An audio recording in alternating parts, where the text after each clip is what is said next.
क्या बात है जिया।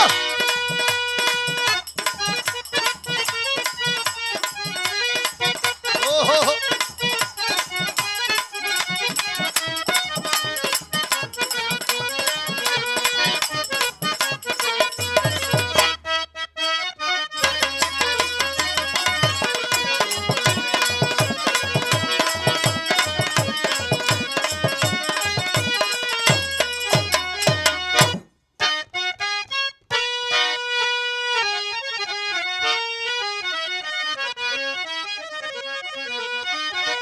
अब सवरिया रे गोइया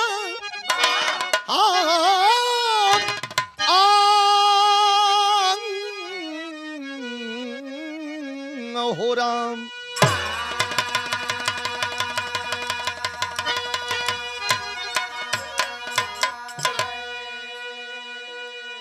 तमाम गीत अब तक आप मंच के माध्यम से और कैसेट्स के माध्यम से सुनते आए, लेकिन एक अजीब दास्तान प्रस्तुत है। क्या? हमारे बड़े भाई श्री प्यारेलाल कवि जी ने बड़ा सुंदर गीत लिखा है और जरा भूमिका में कब्बित का भाव है।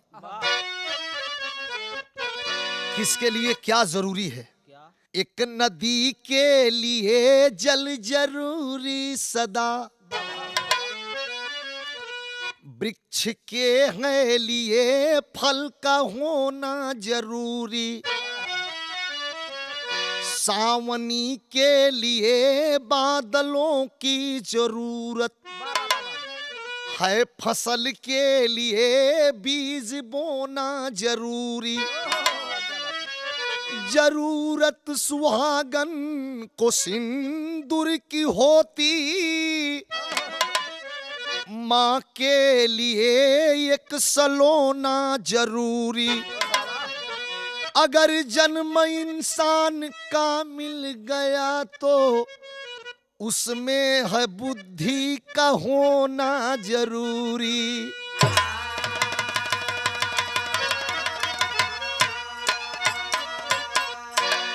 बड़ा सुंदर गीत का भाव कवि लिखत होने तर्जबा मास्टर।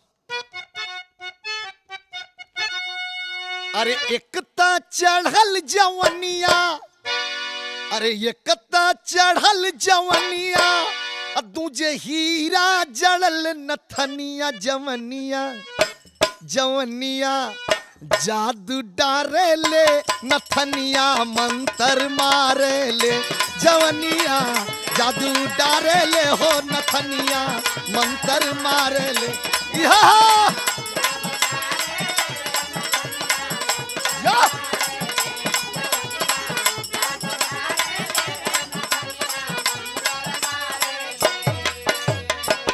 ऐसे बढ़िया भाव कवि जी गाना के अंदर लिखत हुए।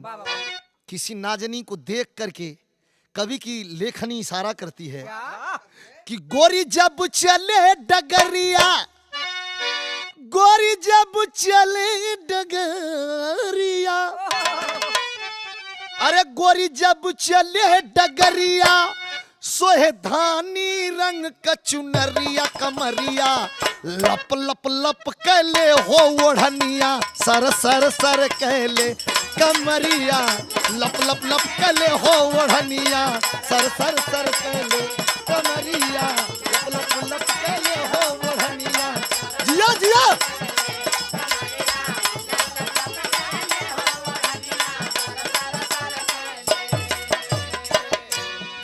यहीं से कहानी की शुरुआत हुई। किसी के कार्य में लाखों की लगी लागत है, किसी को बात से दुनिया को मिली स्वागत है, रहा एक गांव चार भाइयों की किस्सा है, छुआ बंटवारा चारों में लगा तब हिस्सा है, घर में 2000 रुपया पिता छोड़ गए, उन्हें समझा बुझा करके वो नाता तोड़ गए, 500 रुपया ही प्रतिभाई को मिल पाई है, 500 रुपया ही प्रतिभाई को मिल पाई है।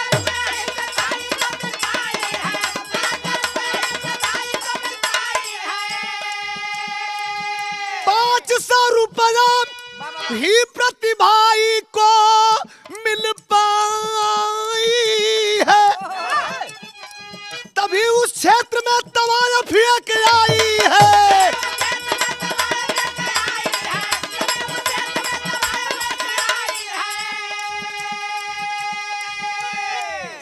किसी गांव में बड़े सुख से एक परिवार दिन बिता रहा है। पिता मौत के कगार पे हैं, 4 बेटे हैं। 2000 रुपया में बंटवारा करे के बाद बाबूजी 500 रुपया इसाफ बंटवारा बा सबके बांट देहलन। और बंटवारा जब ही हुआ, पिता का स्वर्गवास हुआ, और तब तक उस क्षेत्र में एक बड़ी सुंदर नर्तकी, अप्सरा जैसी नाचने वाली नर्तकी आई। और जब नर्तकी आई तो बिरहा में तर्ज बदल गल बा।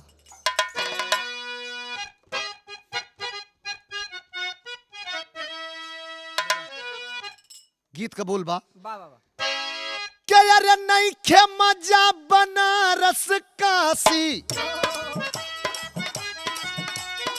नहीं खे मजा बनारस काशी, पटना शहर बाजारी में जवन मजा रे जवन मजा भौजी के नैहर भैया के ससुरारी में, जवन मजा भौजी नैहर भैया के ससुरारी में। जिया जिया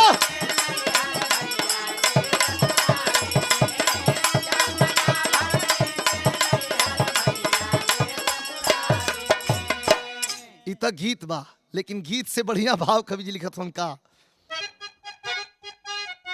तवायफ आई तो ऐलान करती है कि हसीन गोरिया ऐलान कैलस, हसीन गोरिया ऐलान कैलस, नूर भरल सुघराई में 500 रुपया 500 रुपया 500 रुपया पहिले ले अपन मुंह दिखाई में, 500 रुपया पहिले ले जब मुंह देखी 500 दई या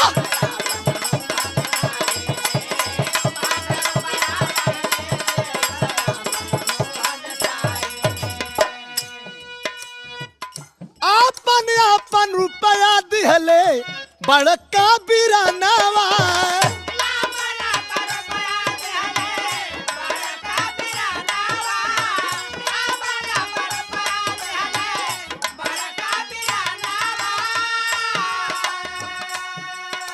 तीन भाई 500 रुपया दे के वो नर्तकी का, वो नाचे वाली तवायफ का खाली मुंह देख के चली हिलन। लेकिन अपन रुपया दिगले बड़का बिरानवा, तब अपन मुहावा देखावलस मयानवा, तब अपन मुहावा देखावलस।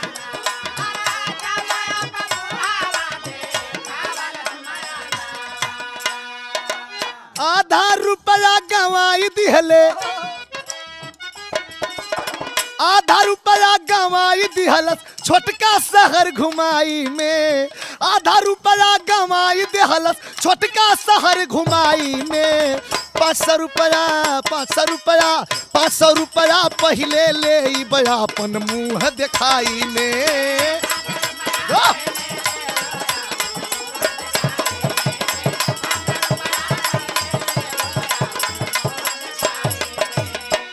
3 भाई तो 500 रुपया दे के मुंह देख लेलन।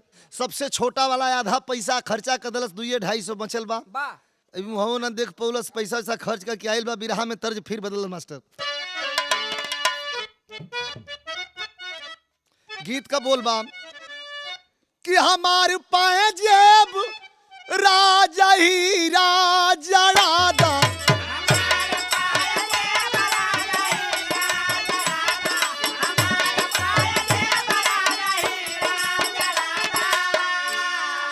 झूलानी पाउड़ानी, अरे झूलानी पाउड़ानी, अरे जो उड़ो दो हमारे पाँच बरोज हीरा जड़ादा।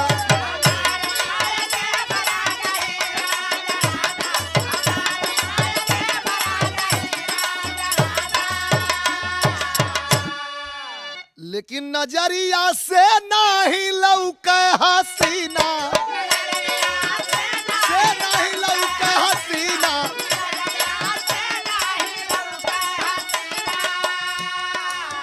मन में गुना तरहल छोटका बीरनवा,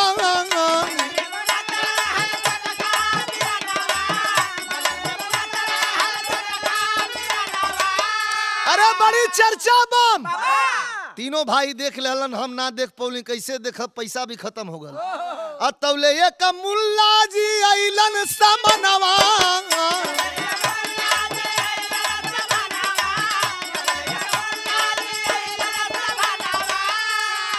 अरे करे जवा पादलिया, अरे करे जवा पादलिया, और दारा हुस्न नजरिया से नहीं लौके हसीना।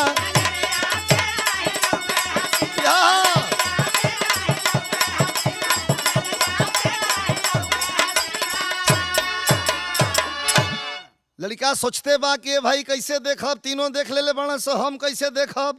सुनता नहीं कि बड़ा खूबसूरत बे, देखल बड़ा जरूरी बा, लेकिन तर्ज लग गई लोगो। फिर कौन तर्ज बा?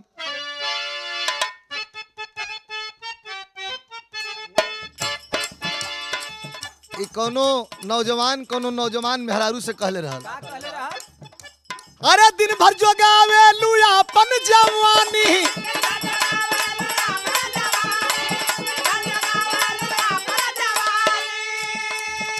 आ 12 बजे रतिया के बन जालू रानी।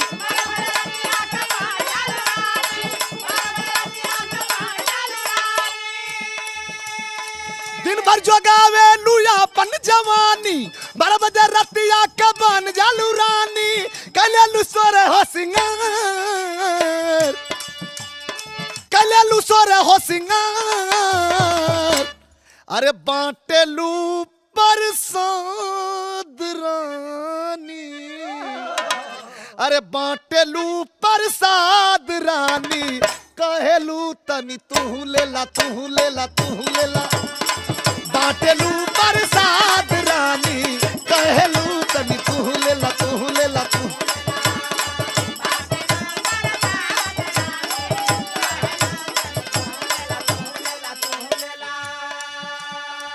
ई त तर्ज बा, लेकिन बिरहा के अंदर भाव कवि जी लिखत होन का बड़ी सुंदर लाइन कवि लिखत होन। लड़का बड़ा उदास बा कि कैसे देखब, मैं लोग देख भाई, हम ही बाकी बानी। मुल्ला जी कहलन का, मुल्ला कहा बेटा सोच करा मूड़ी, गर्दन सोच कर ले,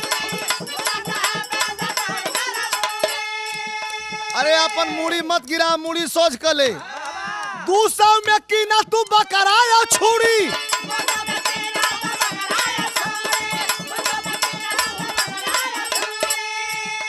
मुल्ला कहे बेटा सोच कल मूड़ी, 200 में कीना तू बकरा या छुरी। बुद्धि बड़ी बलवान, मानला हमारी बात बबुआ, अरे मानला हमारी बात बबुआ। गोरी के देखल जाई, चल चल चल चल, मानला हमारी बात बबुआ।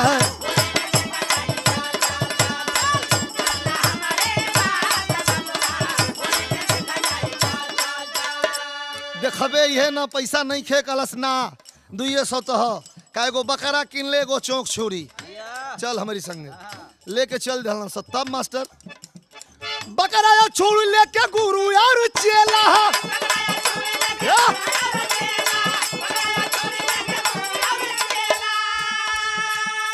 बेस्या के पिछवारे अइलन न बेला,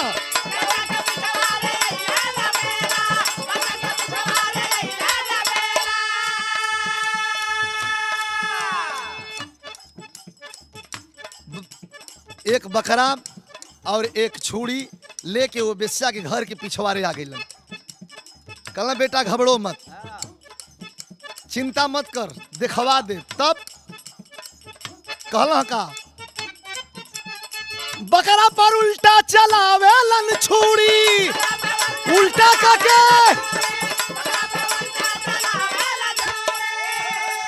ओ बेस्या के घर के पीछे बकरा के गिरा के आ छुरी उल्टा क के रेत रलो, बकरा ला ला ला ला ला ला था। तब छत पर से खनकल बा बेस्या के चूड़ी,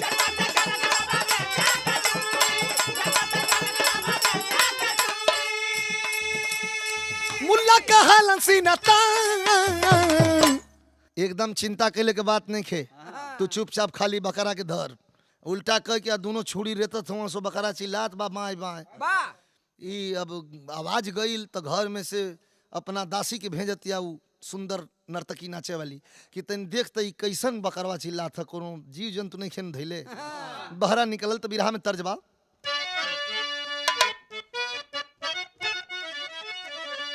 गीतिया हमरे उस्ताद वाली लग गई। हमारे बनमू रात काहे नहीं आइल, धोती धूमिल रहे कुर्ता मैल रहे, तोहार किरिए मरलो जे नहीं आइली। लेकिन बिरहा में भाव बाब, अरे बेस्या कहे ज्ञानी बाटाए बाबा। बाबा बहुत चालाक लोग था, ऐसा मत करा।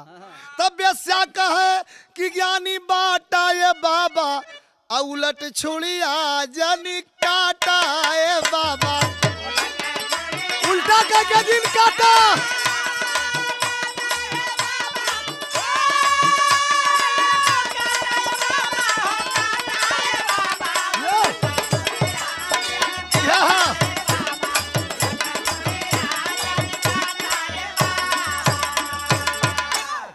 कहे बाबा ये उलट के छुड़ी बेस्या निकल गई भरे, कहते बहुत ज्ञानी लौकत हुआ। ये उल्टा छुड़ी के काहे बकरा काटत हुआ, सीधा के काटा। मुल्ला जी कहलन कि अब काट दे, देख ले अब का चिंता बा, 500 बचू गए देख ले ना। कहे कि हाँ देख लेली। तब सीधी छुड़ी चलावा बदे हले चलाई,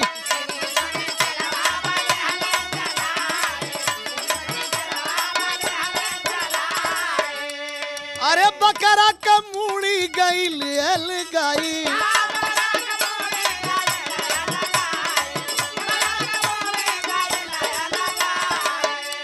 अरे धीरे धीरे अब एक छाटा ये बाबा, उलट छुड़िया जानी कोटो बाबा।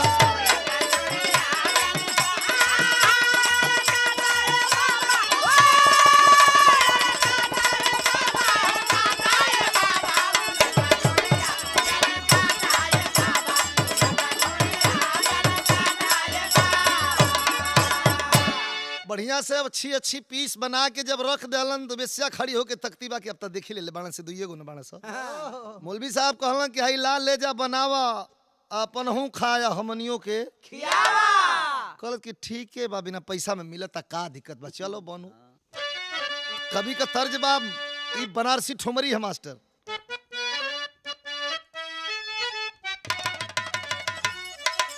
सैया सई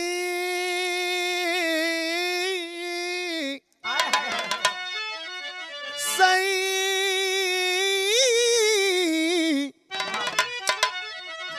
सैया अनाड़ी रे मोरा, सैया अनाड़ी रे मोरा, दर्दियो न जाने निगोड़ा। सैया नाड़ी रे मोरा,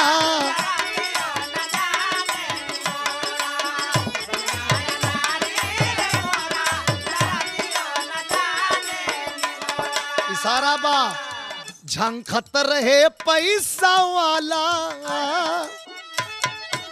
झंखत रहे पैसा वाला, अकेलिए से कूल मिली जाला। झंखत रहे ला पैसा वाला,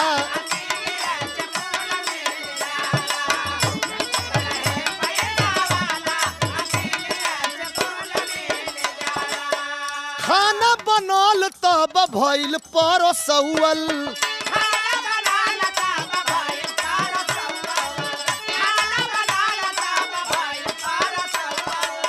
गुरु चला कैल दूनो मास के लोकौल।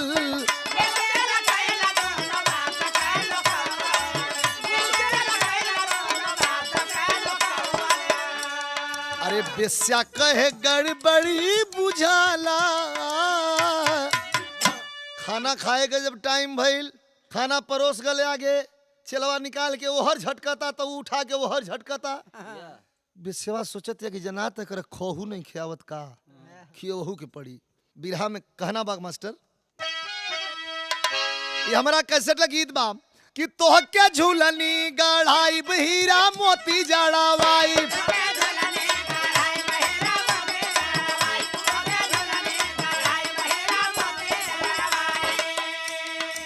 झूलनी गढ़ाई हीरा मोती जड़वाई गोरी तोह के सुतई से जरिया पे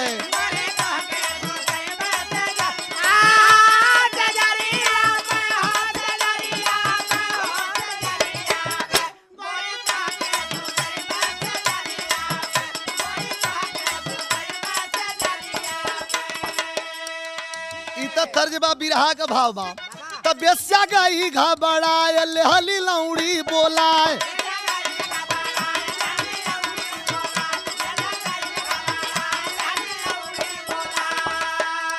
बेस्या गई घबराए लेहली दासी बोलाए खाए आव नहीं खिया दे पूरन का के अरे यही पूरन का के यही पूरन का के यही पूरन का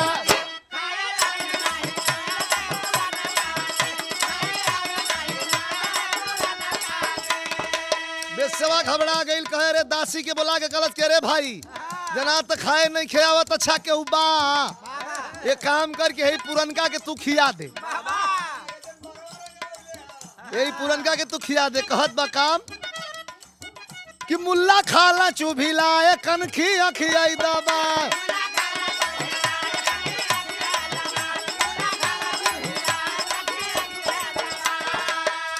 मुल्ला खाला चुभिलाए कनखी अखिया दबा लागल बेस्या खियावे जवन का के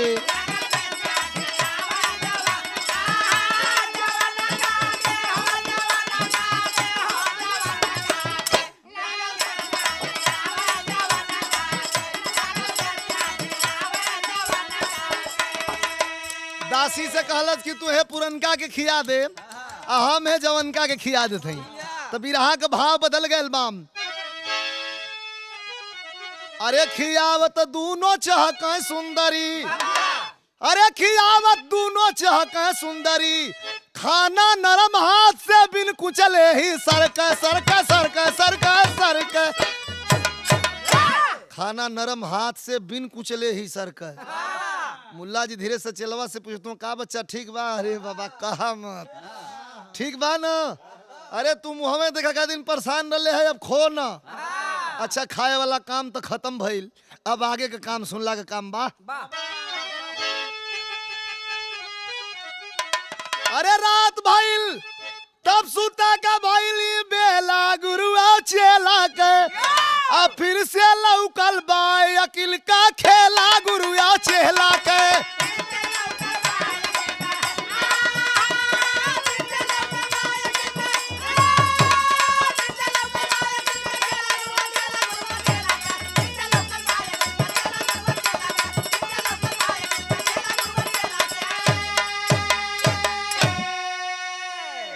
खाए जब खाना का काम खत्म भयल रात के सुत के पारी आयल तो ई भइल कि हमनियों के एनिया कहीं जगह दे दा जा सुत लें जा बिहाने चल जाए जा बेसवा कलत क्या होई में सुता दे रे तब खेला का लौकल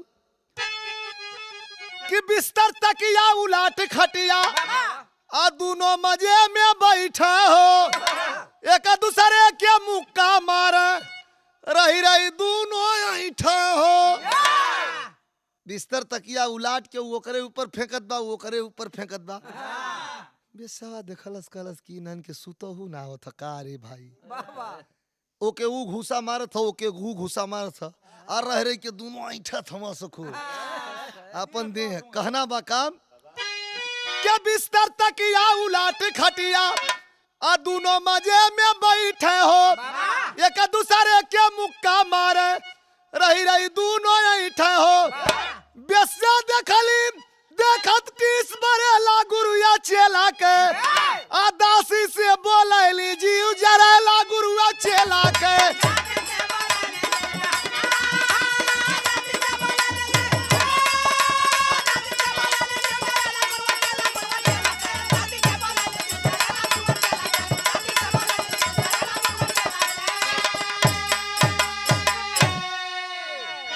दोनों रात भर नाटक कैले वाला से जब 2 बजल है तो ओके खटपट खटपट घर में होत बा उठ करके अपना घर में से आइल है बेस्या कलश की ये बहनी दासी के बोला कलश जना तक इन्हन के सुतहू नहीं खिया उतरे भाई कहा तब बिरहा में तर्ज लग गई मास्टर अपने मन से कोनो तर्ज बजा दा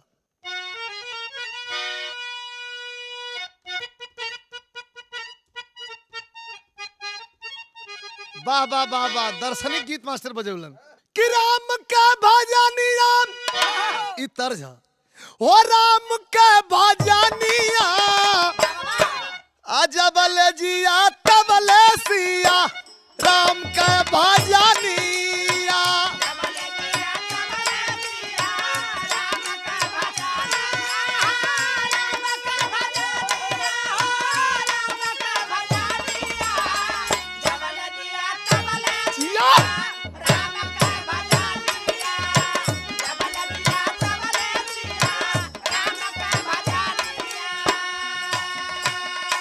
लेकिन इशारा करत बाबू बेस्या कि अब तेनन के सुतहू ने क्या जाए पहुंच गेल पजरे। ए का नाटक कैले हुआ, चला सुता जा अपने अपने जगह, दोनों बासा गाड़ देला सा। कल से ही दादा ई का यही न सुतेला जा। मुल्ला जी कहलन कि हाँ कैसे सुतल जाला, तो बेस्या अपने दासी से बतावत है। कलश के सुताई लेबू बाबूनी, सुताई लेबू बाबूनी, आए ही पुरान का के सुताई लेबू बाबूनी।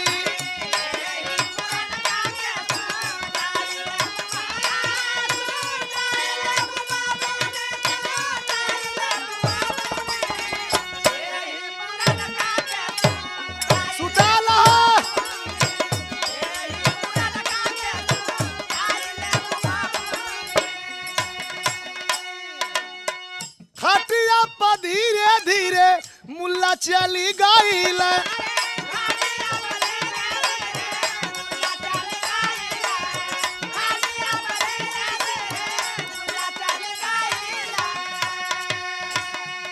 दासी पकड़लस उठा के खटिया पर लेके गई, वही पर ओढ़ के सूत के और ठोक के सुतावत है कि हे तेरे सुतल जला।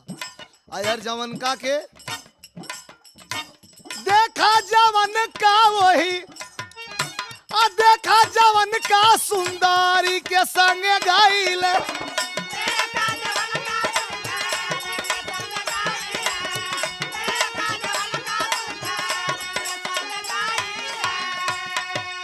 दासी कहलस कि बहुत गड़बड़ होता, 500 में मुंह देखावेलू। बेसवा वही खटिया पर से दूसरा कोठरी में से बोलत दिया, बेदवा का बतिया छिपाई लेबू बाबू नीता, बेदवा का बतिया छिपाई लेबू बाबू नीता, साचो यही पुरन कह के सुताई लेबू बाबूनी।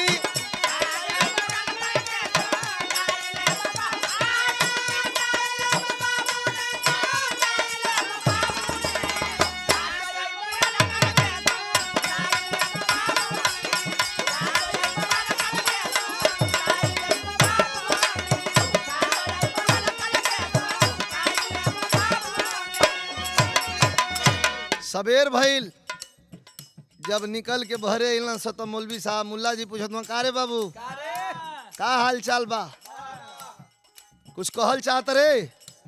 तो जवन का कहता, बुद्धि बड़ी यार हुए सुना मन लाई के,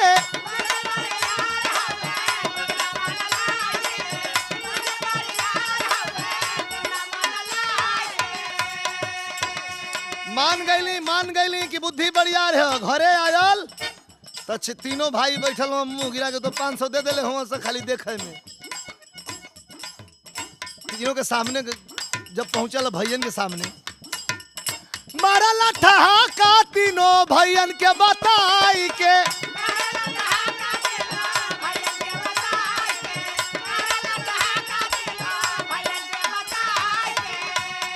अरे त्याग कराया ईसन दुल्हा पाई जाइबू बाबूनी, त्याग कराया ईसन दुल्हा पाई जाइबू बाबूनी, ता साचो यही पुरन कह के सुताई लेबू बाबूनी।